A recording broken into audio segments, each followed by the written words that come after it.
Hello বন্ধুরা, নিশ্চয়ই তোমরা সবাই খুব ভালো আছো। আমার নতুন ব্লগে তোমাদের সবাইকে স্বাগত। তোমরা আমার পাশে থেকো প্লিজ, আমার ভিডিওটা দেখো, নিশ্চয়ই ভালো লাগবে। হ্যাঁ, আজ হলো আমার লোকনাথ বাবার তিরোধান দিবস।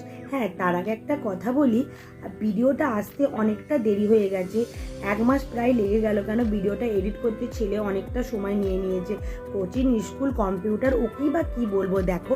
আর এখানে আমার লোকনাথ বাবা যেহেতু মাটির ঠাকুর প্রতিমাটা, আর সেই জন্য আমার দাদাভাই এসে গেছে লোকনাথ বাবাটাকে রং করতে। উনি ভালো করে বাবার চোখ মুখ সুন্দর করে এঁকে এখন দেখো একটু একটু করে লাল রং দিয়ে বর্ডার করে দিচ্ছে। আর সেই ভিডিওটাই তোমাদের সামনে তুলে ধরবো। একটু বড় করে ইচ্ছা গেছিলো এবছর আমি পুজো করবো, যেহেতু আমার ওপর ঘর ফিনিশ হয়েছে ওই জন্য। আর দেখো এখানে না আমি প্রত্যেক বছর বাবার জন্য ভাড়াতে একটু একটু করে টাকা জমাই। এবছরে আমার টাকাটা জমিয়েছিল 11,640 টাকা। 3 জনে মিলে ভাঁড়টা ছোট্ট করে একটু ভেঙে টাকাগুলো বের করে আর 20 টাকা 10 টাকার কয়েন সেটাকে আলাদা আলাদা করে ভাগ করছি, কারণ সেগুলো তো নোট করতে হবে। বাবার যত কিছু ফুল ফল সব আমি কিনবো, আবার এটা হয়ে গেলে আবার পরের বছরের জন্য আমি শুরু করে দেবো। কি বলে, এটা বুদ্ধিটা খুব ভালো না? এটা সবই আমার বাবার ইচ্ছে, বাবা আমাকে বলে বলে দেয়, আমি সেটাই করি। আমার একদম জীবন্ত। হ্যালো বন্ধুরা, আমার বাড়িতে যেহেতু কালকে লোকনাথ বাবার পুজো, আমি খুব ব্যস্ত, তোমাদের সামনে ব্লকে আসতেই পারছি না। দেখো মুখের কি অবস্থা, গঙ্গায় চান করতে গেছি সেটাও দেখাতে পারিনি। প্যান্ডেল হচ্ছে, ওখানে লাইট টাঙাতে এসছে, দিদি চলে এসেছে, ননদের মেয়ে চলে এসেছে, সবাই হই হই করছে। তারই মধ্যে একটু মনে হলো তোমাদের সাথে গল্প করে নিই। আর এখানে দেখো যে লেমন টি করেছি, কি গরম, কিন্তু রচা তো চা খেতে ভীষণ ভালো লাগে বলো। এইটা আমি দেখে কিনে নিত। আমি কালকে তোমাদের সামনে সব দেখাবো কি হচ্ছে না হচ্ছে, তোমরা দেখতে থাকো।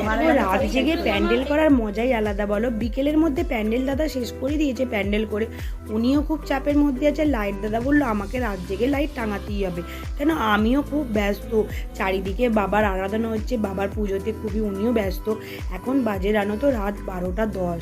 উনি সেই তখন থেকে আর তার আগে থেকে একটু শুরু করেছিল, করতে করতে প্রায় 2টো বেজে গেছে। আমাদের আবার পরের দিন সকাল সকাল ওটা কি করা যাবে বলো, বাবার পুজো একটু তো কষ্ট করতেই হবে। আর কষ্ট করতে করতেই তো এই জায়গায় এসেছি, আমাদের কিছু মনে হয় না। আমি বাবাকে যে এত বছর পরে যে আমি ওপরে একটা সুন্দর করে মন্দির করে তুলতে পারবো, এটাই সব থেকে অনেক বড় কথা, জানো তো।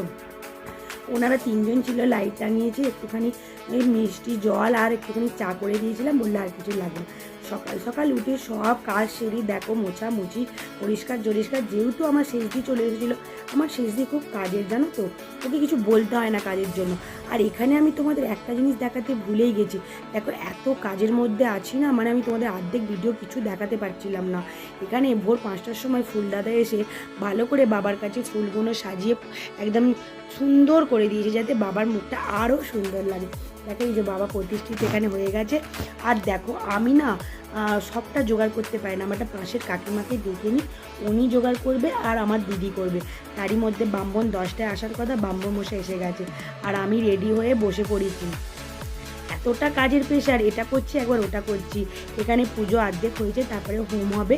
ঠাকুরমশাই আমার সাথে একটু কথা বলছি, এতদিন পর তুই একটা খুব সুন্দর জায়গা করেছি যে বাবাকে এখানে প্রতিষ্ঠিত করে। দেখো আজকে আমার বাবার জন্যই সব কিছু, আমি এই বাড়িটা টিনের চাল থেকে করতে করতে আজকে আমি 2তলায় এসে পৌঁছি, সবই আমার বাবার আরাধনা।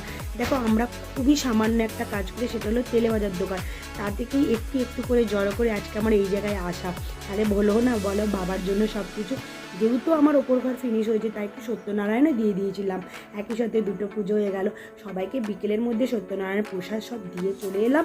আবার তারই মধ্যে সন্ধ্যের মধ্যে রেডি হতে হবে, একটু তো বড় করে, এবছর খুব ইচ্ছা গেছে বড় করে করবো বলো, তাই লোকজন তো আসতে শুরু করে দিয়েছে।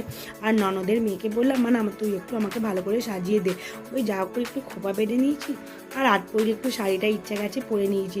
লোকজন আসবে আর আমাকে দেখবে না, তা কখনো হয় বলো।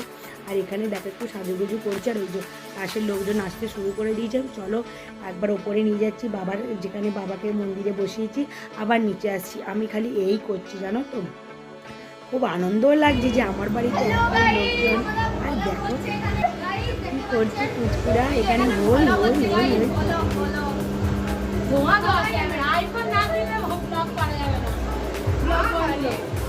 আর যেহেতু সন্ধে হয়ে গেছে আমার ছেলেকে বললাম যে বাবা তুই আজকে বাবাকে ভোগটা নিবেদন কর।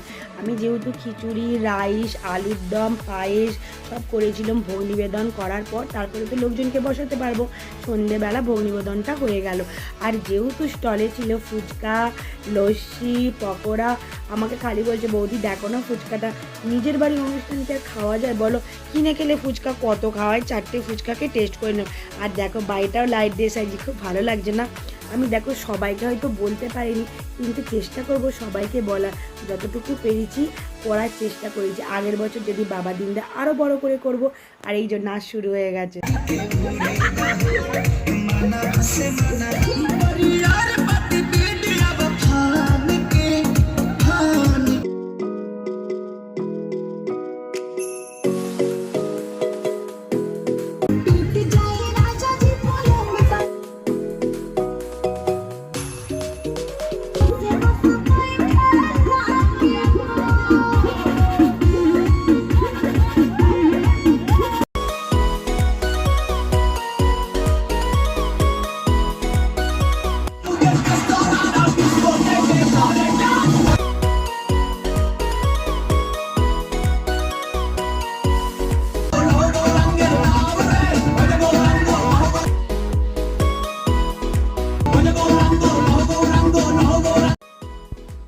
কি কেমন নাচ দেখলে? খুব মজা করে নাচছিলাম, দেখেছো আমার দম দেখেছো? আর দেখো মুখটার কি অবস্থা, গলাটা পুরো গেছে, অত বক বক করে ধরে গেছে। যাক সবাইকে আপ্যায়ন করেছি, কিন্তু তোমাদের সামনে সব কুটুম দেখাতে পারিনি। এক একটা আনন্দ এক এক রকম। দেখো কত গিফট পেয়ে গেছি এখানে, চুড়িদারের পিস, ফুলের ঝাড়ি, প্রেসার কুকার, অন্তত কিছু নিলে 20টার মতো পুষ্প থালা, চাদরের সেট, শাড়ি, আর কত কী বলবো, দাদার একটা গেঞ্জি। আরে বাবা এত গিফট পেয়েছি, আনন্দে একদম কি বলো, গিফট পেতে কার না ভালো লাগে বলো। সব দিদিদের বলেছি, ননদকে বলেছি, সবাই এসো বিছনায় বসো, আমি সবাইকে গিফট খুলে খুলে দেখাচ্ছি। এর আনন্দ তো আবার আর একটা, শুধু তাই নয়, আবার ইন্ডাকশনের মতো একটা ডেস্কি, গামলি, থালা, কত কি। আমার বাবার আরাধনা করতে করতে আমি কত গিফট পেয়ে। আর জানো তো আমার আমরা যেহেতু 3-4 বোন, 3টে দিদিকে আর আমার ননদকে সবাইকে একটি করে পুষ্প থালা গিফট করেছি। নিজের গিফট দিতে পেতেও ভালো লাগে আর দিতেও আনন্দ লাগে। আর এখানে দেখো খুব ভালো ভালো আমি বেডশিট পেয়েছি, 4টে বেডশিট পেয়ে গেছি। আমার এত আনন্দ হচ্ছে কি, এখানে 7 লিটারের প্রেশার কুকার আছে, কি তাই না বলো। আর এক এক রকম ফুলের ঝাড়ি এক একটা রকম, কি সুন্দর লাগছে। আর এই যে আমার ননদের মেয়ে এত বদমাইশি করছে, ওখানে একটা প্রেসার কুকারের বাস্কটা যেহেতু ছেঁড়া ছিল, মামি এটা দেখাবে না, এটা দেখো, এটা দেখো, এরম করছে। আর মনটা না কি খারাপ হয়ে যাচ্ছে। দেখো কদিন ধরে খালি পুজো হবে হবে এই আনন্দে, আবার সবাই রেডি হয়ে নিচ্ছে বাড়ি ফিরে যাবে। আর যেহেতু দিনের আলো থাকতে থাকতে জামাইবাবু অনেকটা দূর যাবে, সেই জন্য জামাইবাবু সে রেডি হয়ে গেছে। এখানে বক্স আছে, আজকে আর কারোর দম নেই জানো তো। পরের দিন ছিল মাংস, খাসির মাংস, ভাত, মুগের ডাল এইসব ছিল। তা সবাইকে ভালো করে আনন্দ করে সবাই সবার মতো আনন্দ করেছে। আমার বাড়িতে এসেছে এটাই অনেক। দেখো পরের দিন আমি ভালো করে পরিষ্কার করে ছাদ ফাদ ঝাঁটিয়ে দিয়েছি। আর যেহেতু দেখো বাবার কাছে ওখানটা করতে হবে, আর 9 দিন পর ওই সত্যনারায়ণটা তুলতে হয়, দিদিরা সব বলে গেছে। আর দেখো আমার পরিবেশটা আশপাশে কত সুন্দর, দেখো এত সুন্দর লাগছে যেন মনে হয় ছাদে দাঁড়িয়ে গল্প করি। কিন্তু দেখো ছাদে তো আমার উপায় নেই, আর আমার নিচে পজিশন নেই। এখানেই মা মনসা তুলসীটা আমি প্রতিষ্ঠিত করেছি। আর খুব সুন্দর একটা আবহাওয়া, আর তার মাঝেই দেখো একটা সাদা পায়রা উড়ে চলে যাচ্ছে, তোমাদের সামনে দেখিয়ে দেবো জানো তো। ওই দেখো দেখো দেখো কি সুন্দর, খুব মিষ্টি না? এরই মধ্যে সব পরিষ্কার করে এইবারে আমি চলে যাব বাবার ঘরটা ভালো করে পরিষ্কার করতে। কেন ফুল দিয়ে অনেক সাজানো হয়েছিল, সেই সব ফুলকে কদিন পর পরিষ্কার করে বাবার গাটা একটু পরিষ্কার করে দিলুম, কেন ফুলের দাগ লেগে গিয়েছিলো। সবাই ফুল দিয়েছে বাবাকে, এত ফুল দিয়েছে, বাবার গা পুরো একদম ফুলে ভরে গিয়েছিলো। এই দেখো পরিষ্কার করে নিয়েছি, আবার সন্ধে দেবো। আর তার আগে দিদিরা বলেছিল যে 9 দিন সত্যনারায়ণটা রেখে 9 দিন পর তুলে দিতে হয়। আমি সত্যনারায়ণটাকেও তুলে পরিষ্কার করে জায়গাটা ওখানটা পরিষ্কার করে দেবো। এখানে যেহেতু ঘর ফট পাতা আছে, খুবই আস্তে আস্তে কাজটা করতে হবে, তাড়াহুড়ো করলে হবে না, তাই না? আর এখানে আরও কিছু বাসন ফাট রাখা আছে, জানো তো, একসাথে কত কাজ করবো, তারই মধ্যে দোকানদারি করতে হচ্ছে, ঘরদোর পরিষ্কার করতে হচ্ছে। শুধু ঘরদোর তো সুন্দর করলেই হবে না, তাকে তো পরিষ্কারও রাখতে হবে। সেটা তো বাড়ির বউদেরই কর্তব্য, বলো। নিজের ঘর যতটুকু পরিষ্কার করবে ততটাই সুন্দর লাগবে দেখতে। এ দেখো আস্তে আস্তে আমি তুলছি। আর এখানে না পান পাতাগুলো এতটাই এর সাথে না, ওই সিংহাসনটার সাথে দেখো না এঁটে গেছে। পরিষ্কার করে হাত মুখ ধুয়ে বাবাকে সন্ধে দিয়ে দিলাম। বাবাকে বললাম তুমি বসো, সন্ধে দিয়ে দিয়েছি, আবার কাল সকালে তোমার সাথে দেখ। আর তোমার দাদাভাইকে বললাম চলো আজকে না একটু বারান্দায় বসে চা খাই, কোনো দিন তো খাওয়াই হয় না দোকানের জন্য। দাদাও একটু বসে পড়েছে, তারপর বলে চলো না ঘরে যাই। ঘরের ভেতরে চলে গেলাম, একটু চা বিস্কুট খেয়ে আজকের আমি ব্লগটা এখানে